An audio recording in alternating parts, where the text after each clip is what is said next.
Halo, balik lagi sama gua Eza dan Yepe di Gegenpress Podcast.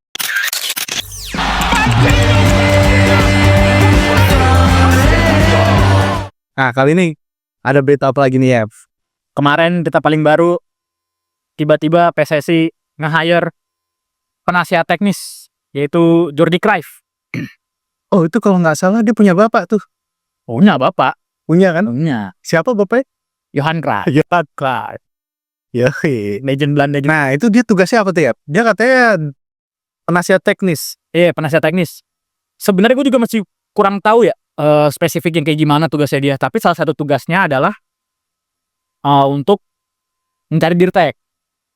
Oh, direktur teknis untuk mencari dirtek. Enggak, penasihat teknis untuk mencari dirtek. Salah satu tugasnya Penasihat teknis untuk mencari dirtek. Salah satu dirtek. Iya. Nah, itu agak mirip-mirip tuh. Itu maksudnya gimana deh? Nah, itu juga tuh yang gua masih bingung nih. Takutnya rancu juga sih sebenarnya. Nah, itu dia. Makanya soalnya namanya mirip-mirip. Mirip kan. Nah, takutnya kan sebenarnya kan tugasnya dirtek itu secara general lah ya. Itu kan kayak kepanjangan tangannya tim ke federasi, ke agen pemain, atau mungkin ke pemain pelatih, ke pemain-pemain keturunan yang mau di-hire. Nanti kan mau diambil. Iya, iya. Nah, apakah nanti penasihat teknis ini juga akan ke sana atau cuma sebatas di bagian mencari dirteknya aja? Karena sebenarnya kalau gue lihat ya, backgroundnya Jordi Cruyff ini salah satunya pernah jadi direktur olahraganya di Barca. Iya, dia pernah jadi dirtek. Iya, terakhir tahun 2023 tuh. Nah, sebelumnya juga dia pernah jadi penasihat strategis ya. Ya, Tahun juga di Barca. ya, tahun di Barca. Juga pernah jadi kepala pelatih tapi di tim-tim yang mungkin mediocre lah. Ah, pernah dengar juga tuh di Ekuador ya. Termasuk timnas Ekuador, bener. Tapi cuma berapa bulan, mungkin emang kemampuannya dia lebih bagus di urusan teknisnya. Iya, Direksi di belakang layar lah, bukan di tentang taktis. benar-benar. Ya, tinggal kita lihat aja sih, takutnya nanti kesannya PSSI ini jadi terkesan asal nge-hire orang, ya kan?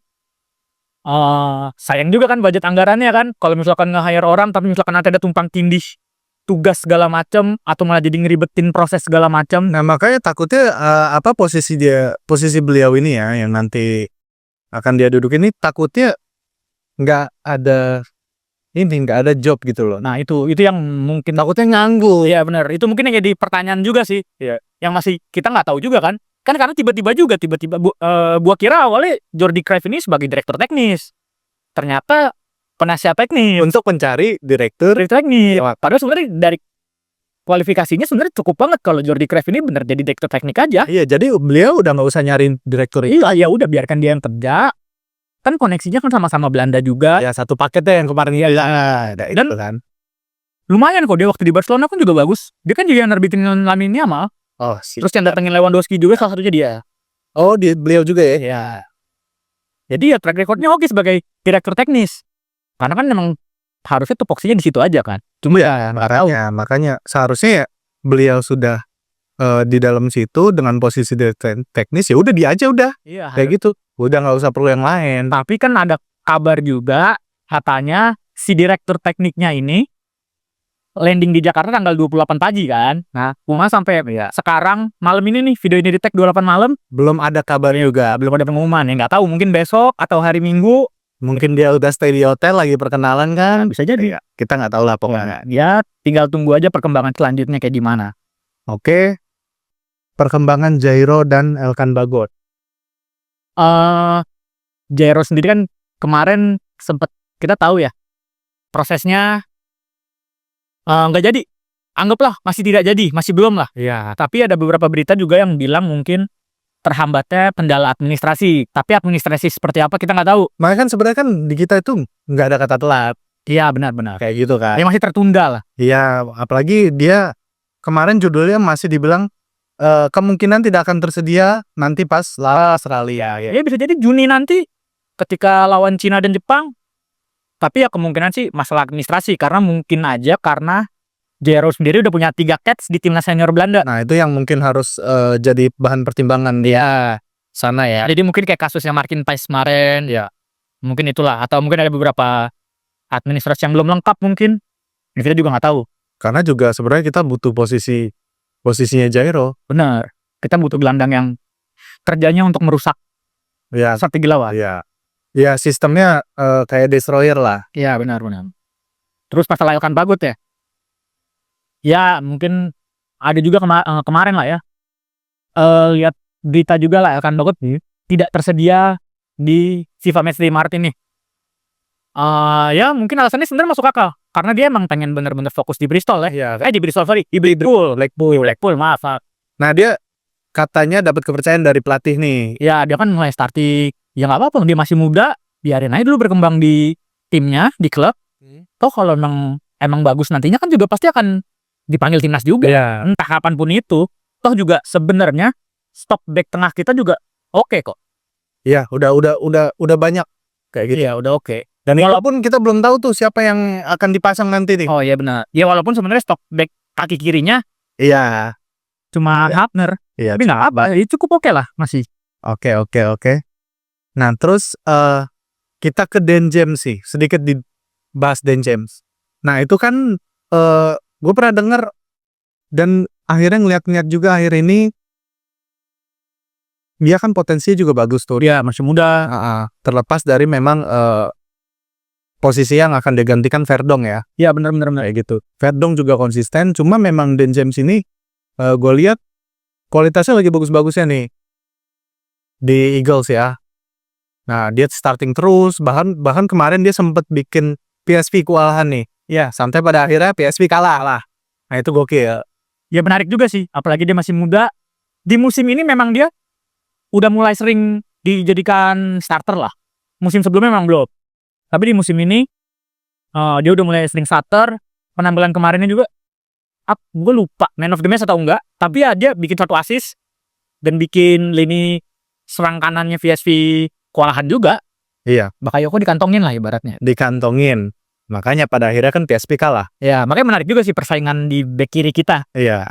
Nah ini kita nggak tahu nih apakah nanti dia akan bisa menggantikan posisi Verdong atau mungkin kita tetap masih harus melihat dia di lapangan seperti apa nanti kan. Iya. Ideal Lagi dia kita belum tahu kan nanti seperti apa maunya Coach Kluivert kan. Benar kayak itu. Ya idealnya sih mungkin Verdong dulu. Iya Verdong sih kayak gitu. Karena udah nyetel, pas udah nyetel kan. Dan ya mungkin lebih ini aja, biar lebih blend aja dulu. Oke. Nah Premier League nih gimana ya? Tengah pekan kemarin Premier League.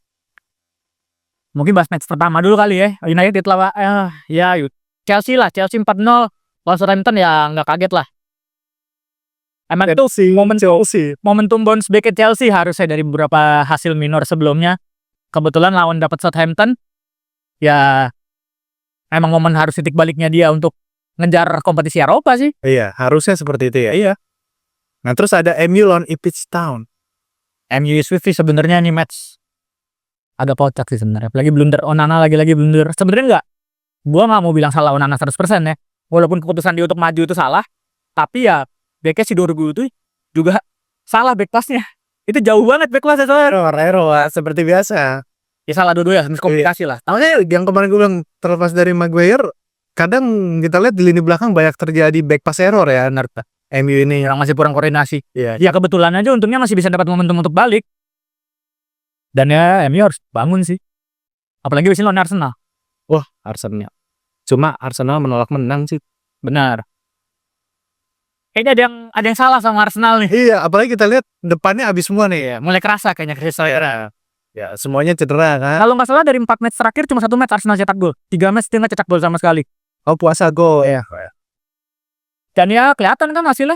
Makin ketinggalan dari Liverpool. Liverpool kemarin menang lagi 2-0 lawan Newcastle. Ya, pokoknya Liverpool udah siap-siap tumpengan lah ini. Ya harusnya ya. Harusnya ya. Tapi masih 10 match. Masih banyak banget kemungkinan yang terjadi. Ya, kita nggak tahu bola itu bola. Ya take it game by game aja. Oke. Jangan sesumbar dulu. City yang akhirnya menang juga lawan Tottenham. Oh, Haaland golin lagi. gue lihat sih gue sebagai ini juga yang suka ngelihat matchnya Tottenham ya. Tottenham ini kalau misalnya memang pas laga-laga penting, nah kumat tuh pasifnya tuh. Tapi kan sebenarnya Tottenham kan pawangnya City.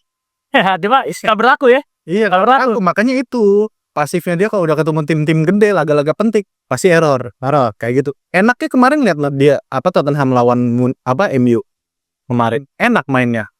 Tapi pas lawan tim-tim gede terus laga-laga penting ya error. Iya. Kayak gitu. Tel juga gue lihat belum terlalu nyetel. Apa yang salah dengan Tel kira-kira? Nah, kalau Tel ini kan kita Dia bisa cedera nggak sih enggak ya? enggak, kita bisa ngeliat sebelum dia ke Tottenham kan di Munchen. Di Munchen, benar. Nah, itu pertama dari yang gue lihat ya, dia itu sudah banyak dikasih waktu sama pelatih untuk bermain. Cuma memang kualitasnya lagi-lagi dia belum bisa menunjukkan kualitasnya. Vitasinya belum ada. Kayak gitu. Ya mungkin karena umurnya masih muda juga ya, kayak gitu. Nah, banyak juga dia dilibatin di laga-laga penting. Tapi memang yang dilihat pelatih ini dia tidak bisa memanfaatkan peluang-peluang. Oh ya. Gitu. Makanya pelatih pun company itu bingung. Ini harus gimana nih? Berkali-kali board juga bilang udah berkali-kali dikasih kesempatan tapi dia belum perform juga. Gitu ya, pada akhirnya mungkin dia harus dikasih jam terbang yang ya dia harus start banyak lagi mah ya. kayak gitu. Ya mungkin siapa tahu butuh adaptasi juga ya kan. Beberapa match baru dia mulai ketemu kepercayaan diri. Ya, ritmenya kayak gitu kan. Ngomong-ngomong Munchen, Munchen sih paling nanti ntar malam baru main lawan Stuttgart. Nah, untuk line up-nya sih seperti biasa Kimmich cedera. Kondisi Kimmich juga lagi kritis nih, di luar dari cederanya ya memang kontraknya juga terancam. dia narik kontrak kan kemarin. Karena dia terlalu ngurur-ngurur. Apakah bakal ganggu ruang ganti Munchen? Menurut gue enggak sih, kalau pandangan gue pribadi enggak, karena teman-teman juga yang fans Munchen baik yang bilang Kimmich ini bisa terganti dengan posisinya sama main muda kita kayak Alexander Vlahovic. Dia kualitasnya juga bagus, kemarin juga bukti dia udah ngebuktiin pas laga lawan siapa kemarin, Frankfurt. Nah, itu kan terbukti kita bantai-bantai di kandang kayak gitu kan. Nah, Harusnya no Kimmich no problem. no Kimmich no problem, sangat-sangat no problem. Menarik ya. Kita lihat aja nanti ntar malam apakah bisa kayak kemarin kan. Ya. Cukup segitu aja dari gue. Pokoknya tetap nantikan info-info terbaik lainnya. Stay tetap di Gegenpress Football. Thank you.